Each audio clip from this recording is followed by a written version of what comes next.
በስመ አብ ወወልድ ወመንፈስ ቅዱስ አሐዱ አምላክ። በሐሙስ ዕለት ወመንፈቃለ ዕለት እትወለድ ወለተ ወለትከ ወእድግ ውስተ መርብከ ወእትቤዝወከ በመስቀልየ ወበሞትየ። 5 ቀን ተኩል ሲሆን ከልጅ ተወልጄ በመስቀል ላይ ተሰቅዬ ሙቼ አድንሃለሁ። በመጽሐፈ ቀለሚንጦስ ምዕራፍ 3 ቁጥር 19 ላይ ተመዝግቦ የምናገኘው የመጽሐፍ ቅዱስ ክፍል ነው። ውድ ኦርቶዶክሳውያን፣ ይህንን ርዕስ ዛሬ ያነሳንበት ምክንያት የዛሬው ቀን የአዳም ሐሙስ ተብሎ ስለሚነገር ነው። የአዳም ሐሙስ የተባለበት ራሱን የቻለ ታሪክ አለው።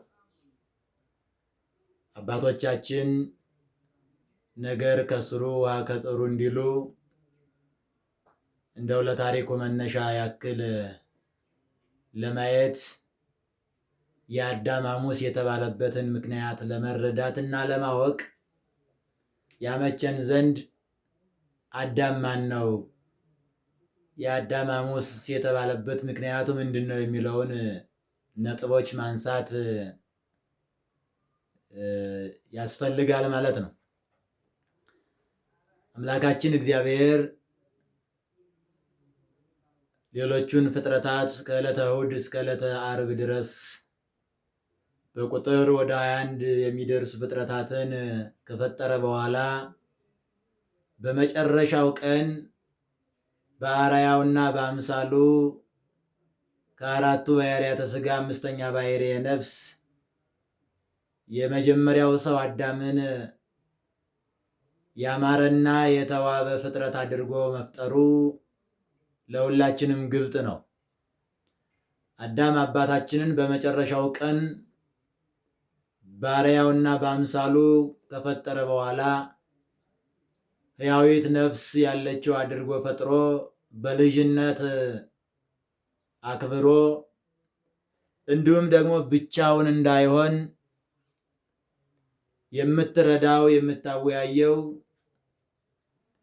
ሔዋንን ከጎኑ አንድ አጥንትን ነስቶ ፈጥሮ በልጅነት አክብሮ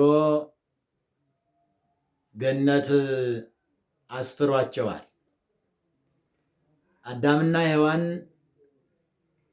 በገነት እግዚአብሔርን እያመሰገኑ እግዚአብሔርን እያመለኩ ዓለምን እየገዙ በብርሃን ተከበው መላእክት እያጀቧቸው መላእክት የጸሎት ጊዜያትን ሳይቀር እያስተማሯቸው እየጸለዩ በገነት መዓዛ እየጠገቡ ልብስ ሳያስፈልጋቸው ብርሃናውያን ልብስ ለብሰው ይኖሩ ነበር። ነገር ግን ጊዜው አጭር ነው። በዚህ ሕይወት በዚህ ቅድስና የኖሩት ለ7 ዓመት ከ10 ወር ነው ይላሉ አባቶቻችን። ከዚያ በኋላ በእነሱ ክብር፣ በእነሱ ቅድስና፣ በእነሱ ስልጣን የቀና ዲያብሎስ አምላክ ትሆናላችሁ በሚል ስበብ እግዚአብሔር አትብሉ ያላቸውን በልተው ከገነት ወጡ፣ ከእግዚአብሔር ተለዩ። በዚህን ሰዓት አዳምና ሔዋን ከእግዚአብሔር በመለየታቸው መሪር እንባ አለቀሱ፣ ጽኑ ሐዘን አዘኑ። መጽሐፍ እንዲህ ይላል፣ ዋልቦ ካለ ሕሊና ለአዳም ዘእንበለ ብካይ ላዕለ ኃጢአቱ። አዳም በኃጢአቱ ያለቅስ ነበር፣ መሪር እንባ ያነባ ነበር። ከእግዚአብሔር ጋር ተጣልቼ እንዲህ ያለ መከራ ደረሰብኝ እያለ ያለቅስ ነበር። በኃጢአቱ ከማልቀስ በቀር ሌላ ሐሳብ አልነበረበትም ተብሎ እንደተነገረን አዳም ሲያለቅስ እግዚአብሔርም ቸር ነውና የአዳምን እንባ፣ የአዳምን ልቅሶ፣ የአዳምን ሐዘን፣ የአዳምን መከራ፣ የአዳምን ሰቆቃ፣ የአዳምን ስደት፣ የአዳምን ከእግዚአብሔር መለየት አልወደደምና ለአዳም ቃል ገባለት ይላል። አዳም ሆይ አይዞ አታልቅስ፣ አይዞ አትዘን፣ እንደወጣህ አትቀርም፣ ከኔ እንደተለየህ አትቀርም፣ ከልጅ ተወልጄ አድንሃለሁ የሚል ቃል አምላካችን እግዚአብሔር ገባለት ይላል። 5 ቀን ተኩል ሲፈጸም ከልጅ ተወልጄ አድንሃለሁ የሚለውን ቃልም አዳም ሰማ። አዳም ደስ አለው። አዳም ይህንን ተስፋ ይዞ ኖረ። ከዚያ በኋላም ብዙ ተባዙ ወምልኡ ዓለ ምድር ያለውን ቃል በማክበር አዳም ልጆችን ወልዶ በቁጥር ወደ 60 የሚደርሱ ልጆችን ወልዷል። በዚህ ዓለም 930 ዓመትን አስቆጥሮ ከዚያ በኋላ አርፏል። ምንም ነፍሱ ወደ ሲኦል ብትወርድም ነገር ግን አዳም ያንን ቃል ተስፋ አድርጎ ወደ ሲኦል ወርዷል። ታላቁ ሊቅ አባ ሕርያቆስ አንቲ ውእቱ ተስፋው ለአዳም አመ ይሰደድም ገነት፣ አዳም ከገነት በተሰደደ ጊዜ ተስፋው አንቺ ነሽ ብሎ እንደተናገረ ማለት። ከዚህ በኋላ 5 ቀን ተኩል የተባለው በእግዚአብሔር አነጋገር ነው ይላሉ አባቶቻችን። በሰው ደግሞ ሲለካና ሲሰፈር 5500 ዘመን ማለት ነው። በእግዚአብሔር አንዱ ቀን በሰው 1000 ቀን ነው ይላል። ሐዋርያው ቅዱስ ጴጥሮስም ነቢዩ ዳዊትም እንደተናገሩት ማለት ነው። ስለዚህ እግዚአብሔር አምላካችን በገባው ቃል ኪዳን መሰረት 5500 ዓመት ሲፈጸም አሐዱ ዘእምቅድስት ሥላሴ ርዮት ትናነ አጽናነ ሰማየ ሰማያት መጽአ ወአደረ ውስተ ከርሰ ድንግል ይላል ሊቁ ቅዱስ ኤፍሬም በሐሙስ ውዳሴ ማርያም ላይ። ከሦስቱ አካል አንዱ አካል በእግረ አጋንንት መጠቅጠቃችንን በመንጸፈ ደይን መውደቃችንን ተመልክቶ ዝቅ አለ፣ ከልዕልና ወደ ትሕትና ወረደ፣ ከርቀት ወደ ግዘፍ፣ ከምሉዕነት ወደ መወሰን፣ ከኃያልነት ወደ ደካማነት፣ ከልዑልነት ወደ ትሑትነት መጣ ወረደ። በድንግል ማርያም ማኅፀንም ተጸነሰ። ነቢያት ይወርዳል ይወለዳል እንዳሉትም በድንግል ማርያም ማኅፀን ተጸንሶ ተወለደ ማለት ነው። ሲጸነስም ደግሞ አምላክ ነኝና ዕለቱን ተጸንሼ ዕለቱን ልወለድ ሳይል እንደ ማንኛውም ሰው 9 ወር ከ5 ቀን በድንግል ማርያም ማኅፀን ተወስኖ አስቆጠረ። የሚገርም ነገር ነው። ሕፃናትን ከአባት ዘር ከእናት ደም ከፍሎ የሚፈጥር የሚሰራ ጌታ ሕፃን ሆኖ ተጸነሰ። እንዲህ ይላል ሊቁ ነጽርቄ አበሳሌ ሕፃናት ዘበጥንተ ሙላዱ ወጠነ ፍኖተ ነኪረ። ሕፃናትን የሚፈጥር ጌታ ሕፃን ሆኖ ተወለደ፣ ሕፃን ሆኖ ተጸነሰ። ተጸንሶም 9 ወር ከ5 ቀን ሲፈጸም አምላካችን እግዚአብሔር ተወለደ። በጽንሰቱም ቁራኝነትን አራቀልን፣ ድነትን ጀመረልን። በመወለዱም እርሱን አስመስሎ ወለደን። ሊቁ አረጋዊ መንፈሳዊ ይናገራል በ34ኛው ድርሳን ተወልደ በአምሳሊከ ከመ ይለርከ በአምሳሊሁ፣ እርሱን አስመስሎ ይወልድ ዘንድ አንተን መስሎ ተወለደ እንዳለው እሱ በግዙፍ ሥጋ ከዘው ዘር ተወለደ፣ እኛን ደግሞ ከሱ በረቂቅነት ወለደን። የሚገርመው ነገር አምላክ ሲሆን የተወለደውም ዝቅ ባለ ቦታ ነው፣ በከብቶች በረት ነው። ተወልደ ውስተ ጎል እንዘለሊሁ አዚ ዓለማት ወምዕራፈ ኩሉ ፍጥረት፣ የፍጥረት ሁሉ ማረፊያ ዓለማትን የያዘ ሲሆን በተዋረደ ዝቅ ባለ በከብቶች በረት ተወለደ። ለምን? የመጣው ለትሕትና ነው። የመጣው ከሰብአዊ ባህሪ ማንነት ወርዶ እንስሳ የሆነውን የሰው ልጅ በእንስሳነት ባህሪ ሲመላለስ የነበረውን የሰውን ልጅ ለማዳን ስለሆነ በእንስሳት በረት ተወለደ ይላሉ አባቶቻችን። ይህም ብቻ አይደለም፣ ዓለምን በመሃል እጁ ይዞ ተሰደደ ወደ ግብፅ። ዓለምን በዝናብ አብቅሎ በፀሐይ አብስሎ የሚመግበው ጌታ ተራበ። የሚለመነው ጌታ ለመነ። ከፊቱ የሚቆምለት ጌታ ከሰው ፊት ቆመ ቁራሽ በመለመን። ይህም ብቻ አይደለም፣ ዕለቱን ተወልጄ ዕለቱን ልደግ ሳይል በበህቅ ልቀን ዘይት የዘዝ ለአዝማዲሁ ወለየቲሙ ለእናቱና ለዘመዶቹ እየታዘዘ አደገ። ርዕሱ ለአእምሮ የእውቀት ሁሉ መጀመሪያ፣ የእውቀት ሁሉ ፍጻሜ፣ የእውቀት ሁሉ መገኛ እርሱ ሲሆን ግን በለበሰው ሥጋ ፊደል ለመቁጠር ወደ ጉባኤ ቤት ገባ። እንዲህ እያለ አድርጎ 30 ዘመን ሲሆነው በፈለገ ዮርዳኖስ በእደ ዮሐንስ ተጠምቆ ዕለቱን ሳይውል ሳያድር ወደ ገዳመ ቆሮንቶስ ገባ። 40 መዓልት 40 ሌሊት ጾመ። ዲያብሎስን ድል አድርጎ ወጣ። ወንጌልን 3 ዓመት ከ3 ወር አስተማረ። ወማነ ሥጋን በታምራት ወማነ ነፍስን በትምህርት አዳነ፣ ፈወሰ፣ ሙታንን አስነሳ፣ ዕውራንን አበራ፣ አንካሳን አረታ። ከ3 ዓመት ከ3 ወር በኋላ ወንጌልን አስተምሮ ወንጌል ለዓለም ሲዳረስ ለ120 ቤተሰቦቹ አስተምሮ ጊዜውና ሰዓቱ ሲደርስ በቀራንዮ አደባባይ በመስቀል ላይ ተሰቀለ። በመስቀል ላይ ተሰቅሎ በአካለ ነፍስ ወደ ሲኦል ወርዶ አዳም ሆይ 5 ቀን ተኩል ሲፈጸም አድንሃለሁ ብሎት ነበርና አዳም ሆይ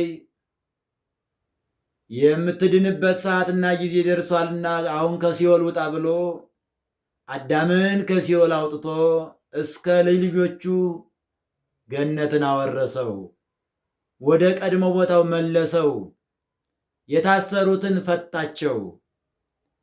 የሞት ነፍስ ያገኛቸውን አዳናቸው። ተዘግታ የነበረችው ገነት በማኅተመ ደሙ ተከፈተች።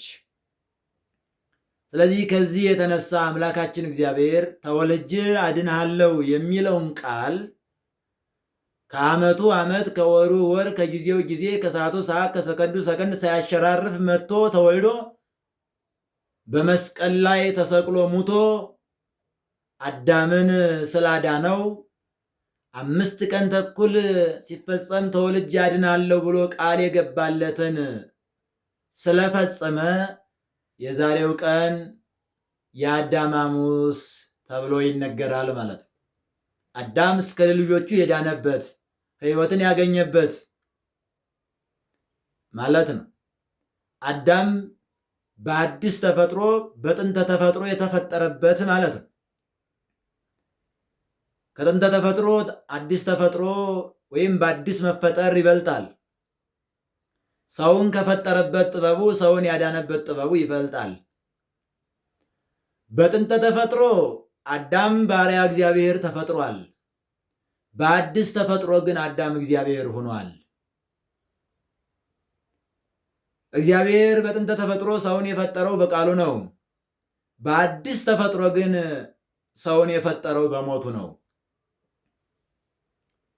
ጨርቅ ታጥቆ ግንድ ተሸክሞ ሆምጣጤ ጠጥቶ ተገርፎ ተሰቅሎ ነው። ስለዚህ ሊቃውንት ከአዲስ ተፈጥሮ ከጥንተ ተፈጥሮ አዲስ ተፈጥሮ ዓለምን ከፈጠረበት ጥበቡ ዓለምን ያዳነበት ጥበቡ ይበልጣል ይላሉ። ቀድሞ አምላክ እሆናለሁ በማለት በመጎምጀት ዕፀ በለስን በልቶ ትእዛዘ እግዚአብሔርን አፍርሶ ከገነት የወጣው ከእግዚአብሔር የተለየው አዳም ዛሬ አምላክ ሆነ። ዛሬ በዘባነ ኪሩብ ላይ ተቀመጠ፣ በየማነ አብ ታየ። ስለዚህ ዛሬ አዳም የከበረበትን ቀን የምናስብበት ስለሆነ የዛሬዋ ቀን የአዳም ሐሙስ ተብላ በሊቃውንት ትጠራለች ማለት ነው።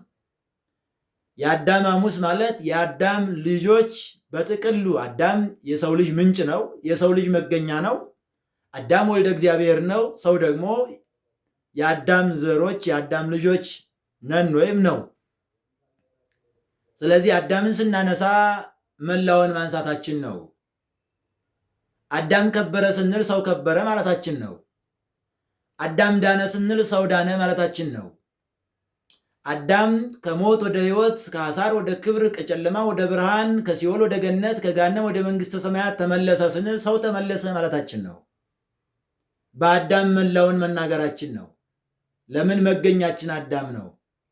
መገኛችን እናታችን ሔዋን ስለሆነች ምንም ሰው ዛሬ ቁጥሩ በዝቶ ቢለያይም በቀለም፣ በቋንቋ፣ በመልክ፣ በሀብት፣ በስልጣን፣ በዝና፣ በሀገር፣ በመንደር፣ በሰፈር ቢለያይም መገኛችን ግን አንድ አዳም ነው። መገኛችን አንዲት ሔዋን ነች። ታዲያ ቀዳማዊ አዳም ትእዛዝን ባለማክበር ሞትን አመጣ። ዳግማዊ አዳም ደግሞ ለአባቱ እሺ ብሎ በመታዘዝ ድነትን ሰጠን። ቀዳማዊት ሔዋን ባለመታዘዝ ሞትን አመጣች። ዳግሚት ሔዋን ደግሞ እሺ በማለት ድነትን ሰጠችን። ለዚህ ነው በእንተ ሔዋን ተሐጽሖ ተገነት፣ በሔዋን ምክንያት የገነት በር ተዘጋ። ተዘግቶ 5500 ዓመት ኖረ። ወበእንተ ማርያም ድንግል ተረወ ለነ ዳግመ፣ በድንግል ማርያም እሽታ፣ በድንግል ማርያም ቅድስና፣ በድንግል ማርያም ንጽሕና፣ በድንግል ማርያም የአምላክ እናትነት ዳግመኛ ተከፈተልን። ከፈለነ ንብላ ዕፀ ሕይወት፣ ዳግመኛ ከዕፀ ሕይወት እንበላ ዘንድ አደለን። ዘውቱ ሥጋው ለክርስቶስ ወደሙ ክቡር በእንተ ፍቅረ ሰብእ መጽአ አዳነነ። ይኸውም ዕፀ ሕይወት የተባለው የጌታችን የመድኃኒታችን ኢየሱስ ክርስቶስ ቅዱስ ሥጋና ክቡር ደም ነው አለ ሊቁ ቅዱስ ኤፍሬም፣ በረከቱ ይደርብን።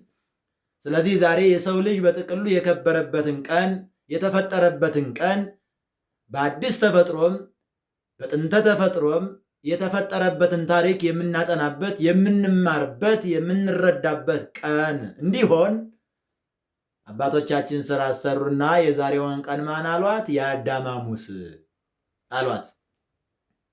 አዳም የተመለሰባት።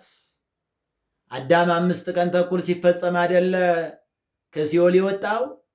ስለዚህ ክርስቶስ በተነሳ በአምስተኛው ቀን የአዳም መታሰቢያ እንዲደረግ እንዲታሰብ አዳም እንዲከበር አባቶቻችን ስራ አሰሩልን። በረከታቸው ይደብር። በእውነቱ ከአባታችን አዳም የምንማረው ዕፀ በለስን በልቶ ከገነት መውጣት ብቻን አይደለም።